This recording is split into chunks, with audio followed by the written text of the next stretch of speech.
Ooh, hey toy fans, D21 Beast here, back with another figure review for you guys here today. And if you couldn't tell by the intro, we are looking at a Terminator figure. In fact, we've got the Ultimate T-800 figure released by NECA in 2015. Now from the looks of it, this figure is actually a re-release of an old NECA Terminator figure that now has a bunch of extra accessories included. Now I missed out on the vanilla version of this figure when it was released, but I'm really excited to have this new one in my hands here. It's got a really awesome box. You can see we've got a still here from Terminator 2. We've got a flip open packaging that does house the figure inside as well as his accessories. It has a nice picture of the Terminator figure off to the side. On the back of this box we have some more images of this Terminator figure, dramatically lit with some pretty cool set pieces. Too bad we're not getting one of these as a display base for the figure. We also have a bio for the T2 Terminator. Go ahead and pause now to read that. And on the other side of this packaging, we got a NECA logo there at the bottom and their Real Toys logo. And that basically completes the packaging. Alright guys, I'm really excited to check out this figure. Terminator is probably my favorite science fiction franchise after Star Trek. Let's get this guy out of his packaging. Alright guys, here we have the Ultimate T-800 out of the packaging, and I'm a big fan of this figure. Now I have a couple of minor complaints about him. I do wish he had some interchangeable hands, and no matter how I try to pose this guy, he always seems to be leaning on one side. And as I stated earlier, I am a huge fan of the Terminator series. I've got all the movies and TV shows on DVD or Blu-ray. I even own the Machinima series. But this is actually the first Terminator figure I've had in my collection since the old Kenner Hidden Power Terminator figure from about 20 years ago. Anyone remember that? Looking at this Terminator figure up close, I think the likeness to actor Arnold Schwarzenegger is amazingly spot on. I don't know if NECA just kind of free sculpted that or if they used any sort of reference molds from T2. I know a bunch of them still exist, but it's a very, very good looking head sculpt. Coming down the figure here, you can see we do have this grenade ammo belt. It is actually removable. You can just rotate the figure's arm up and just slide it up off over the figure's body. And as we come down the figure here, you're going to see some great sculpted detail on the jacket here. Now, the middle piece of the jacket is a looser piece of rubbery plastic, which is great. It moves around the figure as it needs to. I love the attention to detail with the zippers being painted and the bullet holes. All the creases and wrinkles in the leather are there. There's also some sort of wash that's been applied to the jacket to kind of just give it that aged leather look. Underneath, we have a t-shirt that's sculpted really nicely, and you can see the musculature of Arnold coming through. Very nice touch. As we look at the arms, you have that same sculpted detail and wash coming down the figure on both sides. Flipping the figure around, I love this part. All of the bullet holes here on the back of his jacket. Now, I haven't actually compared it to the movie to see if these are all in the correct location, but I'll give NECA the benefit of the doubt. We've also got some silver paint here on the back, and again, just this flexible rubber piece I think is really nice. Now, the arms are actually sculpted with the jacket on, so you can't actually remove this piece and have him in his t-shirt. You know, I'm not saying that that's something they needed to do, but it would have been kind of cool to see, I think. Coming down the figure here, we do have one hand that's kind of sculpted with the thumbs up, but it's also meant to hold his chain gun, which I think is great. The other hand here has more of a pistol kind of holding position. And then as we come down here, we have some belts coming off the jacket. We have the pants themselves that have been painted and sculpted very nicely with that same wash. We've got some silver paint here on the buckle. And then we just come down the rest of the figure. We've got some dirt on the boots. Flipping them around, we see the zipper here on the boot has been painted. Same goes for the other side. And coming up the back of the figure, again, just a very nice looking figure. And the hair looks amazing on this guy too. All of the different strands of hair have been sculpted and painted nicely. There does appear to be some paint variation in there with some darker browns and some lighter browns, but really just an excellent looking figure. I'm so happy with the way that this guy came out. Accessory-wise, this Terminator figure is coming fully loaded. I love everything he's got here. We've got the grenade launcher to go along with the belt that he's already wearing on his chest. Now this item's been sculpted very nicely. It's got some wood grain sculpted into the stock. Nice soft rubbery sort of strap here to put around the figure's shoulder. And then the barrel actually is sculpted very nicely with the reticule there at the top. Does not move. I like that the chamber of the gun, or the barrel, has been sculpted. Very nice there. They actually kind of recessed it in a little bit and painted black, so it kind of looks like a real gun. It's just not flat on the end like a lot of gun accessories are. Nice touch there. We've also got this pistol, which again has the end of it bored out a little bit, so it actually looks like you can look down the gun. We also have some great painted detail here for the handle and a ton of nice sculpted detail. Very nice looking piece. We have the shotgun, of course, that he used when he was on the motorcycle. The shotgun does not actually open or load or anything, but it's still a really nice looking piece. Again, we're getting wood grain on the gun itself, on the handle and on the barrel, and some nice sculpted detail here on the side. I don't remember seeing that in the movie, but I'm guessing it was there. Paint detail on this is very nice and very clean.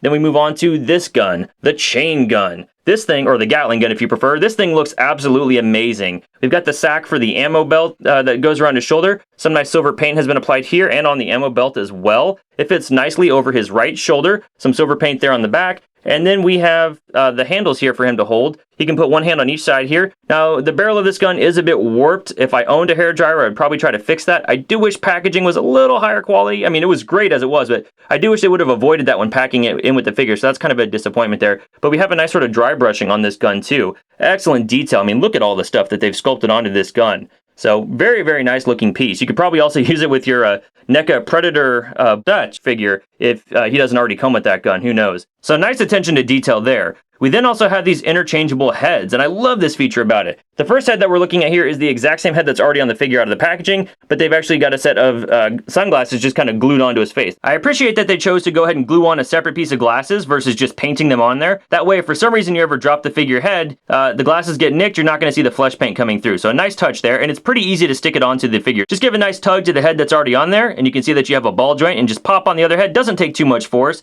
and once it's in there, it rotates around pretty nicely and looks really nice on the figure. The other head sculpt we have for this Terminator figure is an amazingly detailed battle-damaged face. I love the look of this thing. Again, great likeness to actor Arnold Schwarzenegger on this side, but we have some scrapes and some blood that have been applied. But this side, where the endoskeleton's coming through, looks absolutely phenomenal. I love the way the eye looks, all that sort of bloody detail and the metal coming through underneath. Tons of sculpted detail that's been painted very nicely and very cleanly. And then there's even some damaged detail on the back of the head, which they totally didn't have to do, but it looks really great.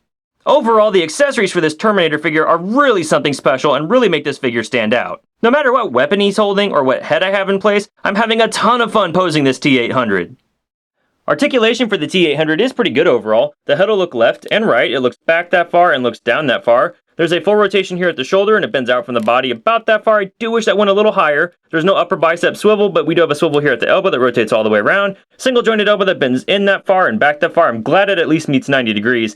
There's a full rotation here at the wrist, but there's no hinge. It's just kind of on a ball peg. It'll move up that far, down that far, and frontward and backward to the same degree. There's no ab crunch on this figure, but we do have a waist rotation. The hips will move forward that far, move back pretty far, out from the body pretty far. There's a rotation here at the mid-thigh, which is kind of interesting. It's only on this leg, it's not on the other leg.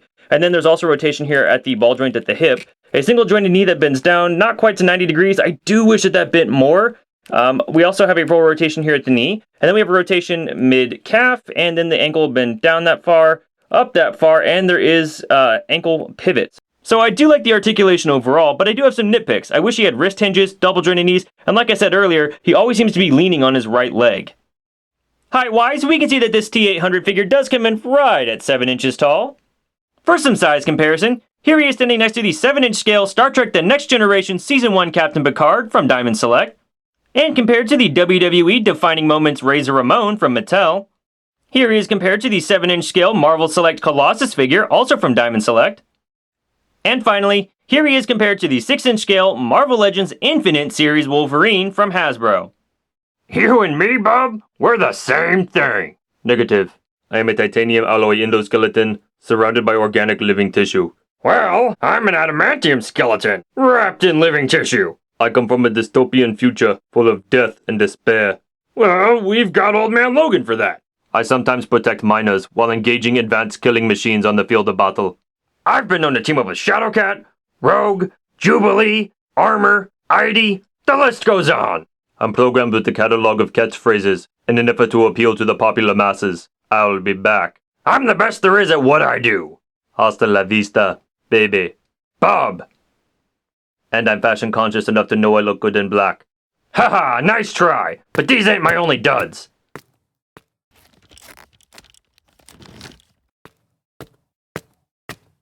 See? You and me, we're the same. I now know why you humans cry. Alright, toy fans, well that's my review of the Terminator 2 Judgment Day Ultimate T-800 figure released by NECA in 2015. Overall, while I do have a couple of gripes about the articulation, this figure is absolutely phenomenal and definitely one that I'm going to be considering for Toy of the Year 2015. This is a figure you definitely want to pick up. Oh, and fun fact, Judgment Day, August 29th, also happens to be my birthday. I know T2 preaches no fate, but I kind of feel like this franchise was tailor-made for me. Anyway, thanks for watching this review, guys. I hope you enjoyed it. If you like what you saw here, please feel free to rate, share, and subscribe. Also, let me know in the comments below which Terminator movie is your favorite. Be sure to keep up with me on Twitter and Instagram at D21Beast, and stick around to my channel, cause I'll be back.